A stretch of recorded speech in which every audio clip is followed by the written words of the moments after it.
guys, welcome back to my channel. So for today's video we are going to be doing a de-influencing part 2, or makeup that's just not worth the money. I already did one of these videos, but I thought I would go ahead and do another one. So some of these products I did mention on my TikTok, but I thought I would mention them for YouTube.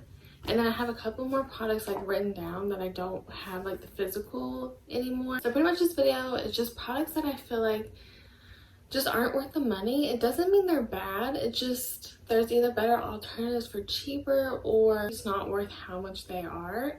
So yeah, make sure to subscribe down below, give this video a thumbs up if you do enjoy it, and if you want to see the products that are not worth the money, then just keep on watching. Okay, so first thing is the Rare Beauty.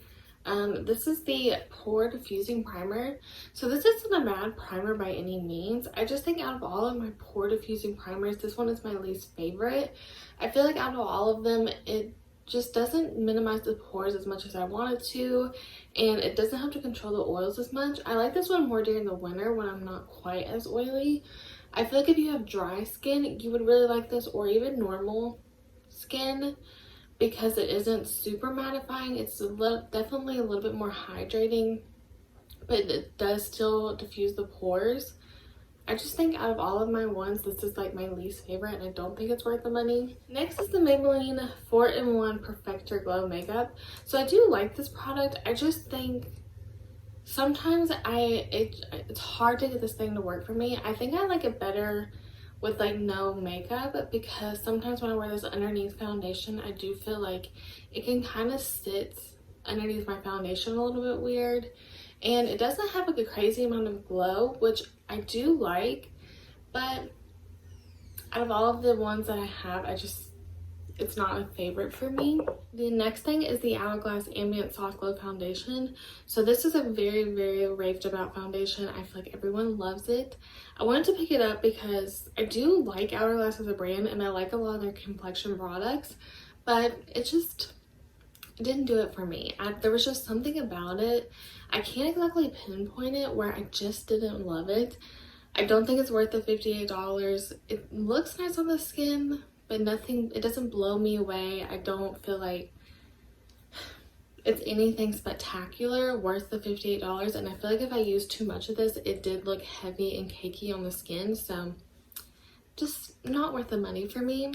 And then the next one is a little controversial.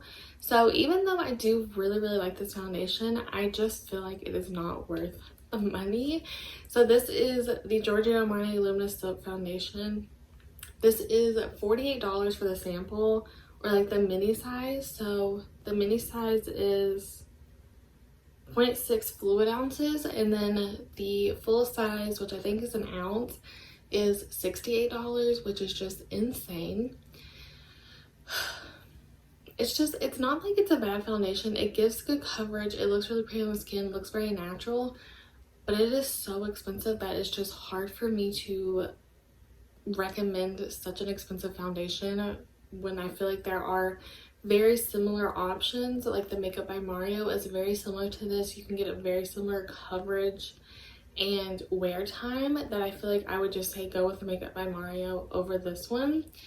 If you have the money and you really want to try it out, it is a good foundation. But if you're trying to ball on a budget and you're like, should I try it? Everyone raves about it. No, just get the Makeup by Mario, or get even like cheaper option. There are so many similar foundations to this one that I just feel like it makes it not worth the money.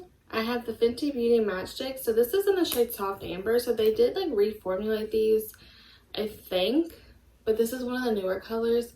For first off, the color is just not good for me. It's just a little too yellow. It looks very yellow and like too warm on the skin, and it's just still a little bit too dry for my liking. There's just so many more contour bronzing sticks that I have that I like a lot more. Because it's just not the creamiest, and it's just like the color is just so weird for me, I will not be repurchasing this. I don't think it's worth the money. I think there's way better out there. Okay, so now I'm gonna get to the ones that I don't have. Okay, so the first thing is the Milk Makeup Hydro Grip Primer. So I used to really love this primer, but since I have tried other gripping primers, I don't like this one. I just love the Hard Candy Hydrating Primer. I've talked about it so many times. I recommend it in every like drugstore video. You can get it at like Walmart, I think. But because I've tried that one, it just makes me like this one a lot less. Like, I never have problems with my makeup peeling or grabbing or doing anything weird with the hard candy one.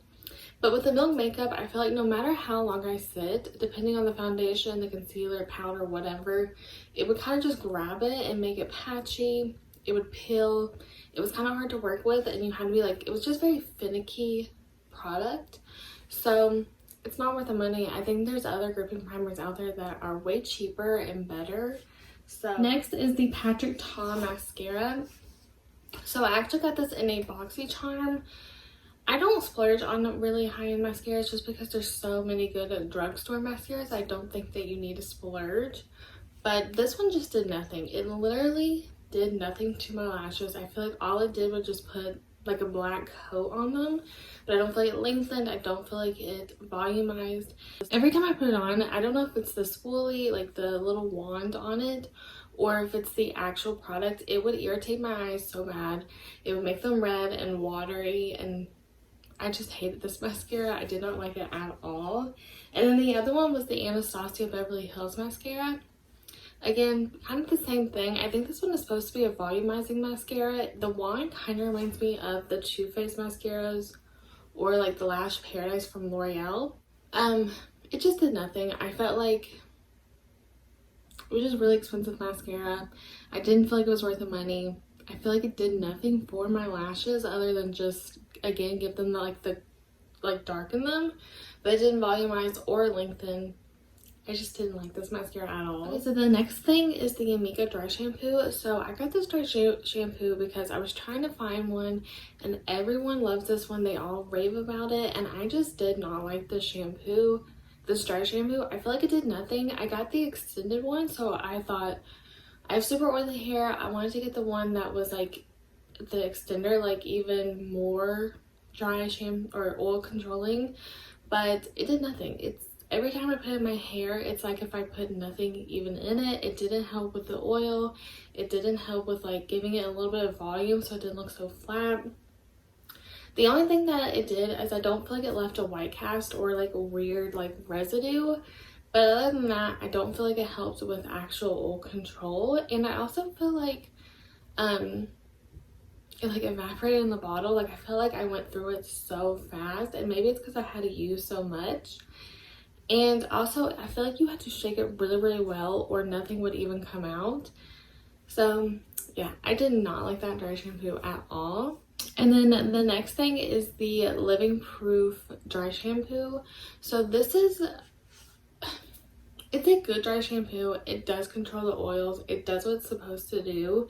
But I just felt like if I used too much of it, or I don't know, sprayed a little extra that day, I felt like it would make my hair feel almost like, I don't know how to explain it, almost like clumped together in a way. It just would leave like a weird residue. It was very hard to blend into my hair, and sometimes I felt like it would leave like little particles, like almost like looks like dandruff, but it wasn't dandruff. It was just like this residue from the dry shampoo. So yeah, and it's really, really pricey, and I feel like you go through it really fast. So it does the job at like controlling the oils and giving volume, but I just feel like for the money, you go through it so fast, and it was just so hard to blend in that I don't think I will repurchase it again. I've been using the Batiste original dry shampoo, and I really like that one. I don't like the brown one of that one. Again, I just feel like it does nothing for my hair for some reason. But the original I do really like, and I think it's $8 compared to like $38. So yeah, and yeah, so that is all the products I wanted to mention in this one. I hope you guys enjoyed this video. I really like hearing other people's opinions and like products that aren't worth the money. Now, just because I don't really like these products or I don't think they're worth the money doesn't mean they're bad. They're just, they weren't worth it to me. So yeah, thank you guys so much for watching. I hope you guys enjoyed this video, and I will see you in my next one. Bye.